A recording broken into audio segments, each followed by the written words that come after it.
সিলেটের মানুষ কি ভোট দিত না নাকি? ঠিক আছে, ওকে ওকে, ইনশাল্লাহ, আলহামদুলিল্লাহ।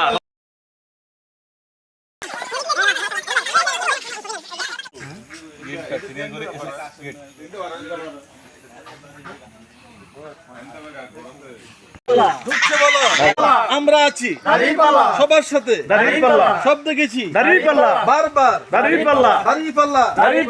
এইবার সব দলের দেখা শেষ, এই নীতির বাংলাদেশ আগামী দিনে সবার কাছে থাকতে হবে।